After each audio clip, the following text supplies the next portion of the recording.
Entonces, ¿cómo funciona Internet? ¿Cómo es que nosotros como seres humanos nos conectamos a esta red increíble que cambió por completo nuestra civilización? Seguro que la señal va al espacio, ¿cierto? Nope.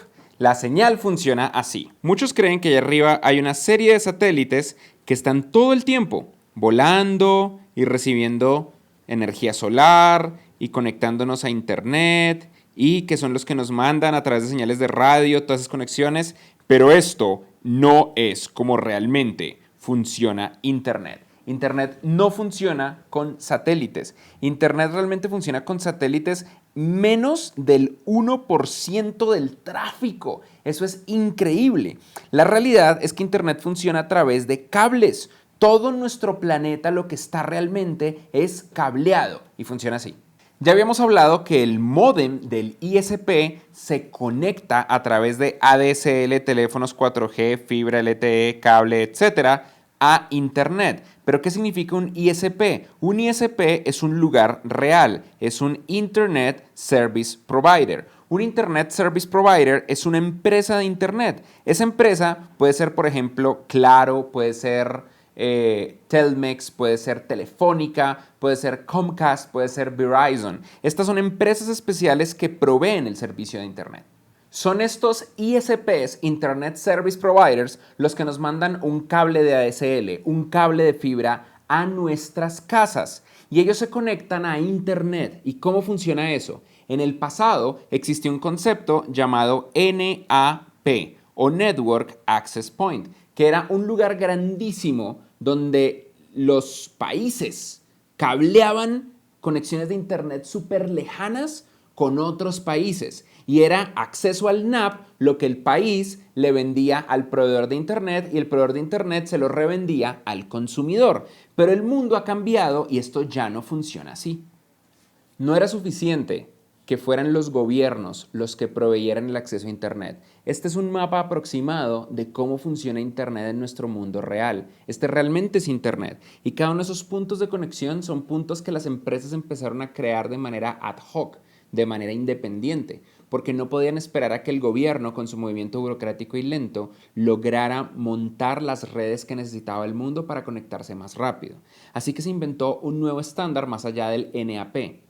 Este lugar es uno de esos nuevos lugares. Este lugar se llama LINX. Es el London Internet Exchange en Londres, que conecta a Europa con Estados Unidos. Hay un lugar muy similar a este en Estados Unidos que recibe las conexiones por cable de este lugar. Se llaman Internet Exchange Points o IXPs. Y estos son los lugares que aglomeran la fibra óptica y las diferentes conexiones de todo tipo del planeta entero. Allá llegan cables como este y ustedes dirán, ah claro, esto es un cable de Ethernet, un cable de red, pero tienen que verlo mucho más de cerca para notar que eso no es así. Estos son cables de fibra óptica. La fibra óptica es un cable muy delgadito en el que por toda la mitad va una fibra por la que se pasa un rayo láser y la vibración y modulación de luz de esa fibra es la que se vuelve ceros y unos. Muy similar a la modulación eléctrica, se vuelve ceros y unos cuando la vuelvo tonos altos y bajos en una onda eléctrica. Aquí en vez de usar ondas eléctricas usamos impulsos de luz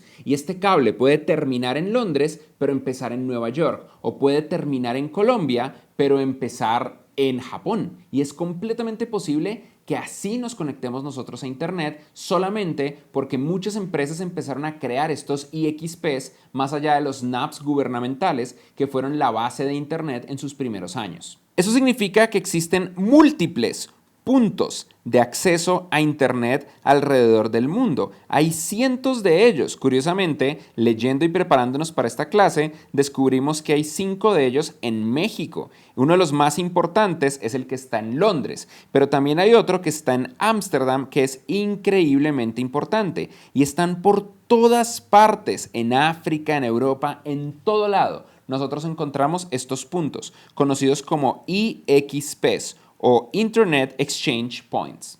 Si yo soy un barquito, un simple y pequeño barquito que está conectado en este momento a Internet en algún lugar por allá y estoy transportando una serie de contenedores, como el barquito que soy, probablemente voy a conectarme a Internet a través de una conexión satelital. Estos son los casos donde efectivamente nosotros tenemos barcos o conexiones de cualquier tipo que se conectan a Internet a través de una señal que llega a un satélite. Pero la inmensa mayoría de Internet no se conecta por satélite. La inmensa mayoría de Internet se conecta por cables submarinos. Y estos cables están por todas partes del mundo conectándonos a través de conexiones submarinas con unos y otros. Hay un cable en particular llamado Arcos que nos conecta con todo el Caribe. Es un cable anillo muy curioso e interesante que conecta a todos nuestros países en Latinoamérica y Centroamérica. También tenemos cables que nos conectan con el Pacífico, con el Atlántico, cables que no sabemos dónde terminan, cables que vienen de otros lados, cables que nos conectan con Japón, cables que nos conectan con Rusia y por supuesto tenemos cables internos, tenemos cables que van dentro y esos cables también nos conectan a través de los diferentes IXPs o Internet Exchange Points y nos conectan con el resto del planeta. Son estos cables los que realmente hacen posible que Internet como lo conocemos el día de hoy funcione y exista.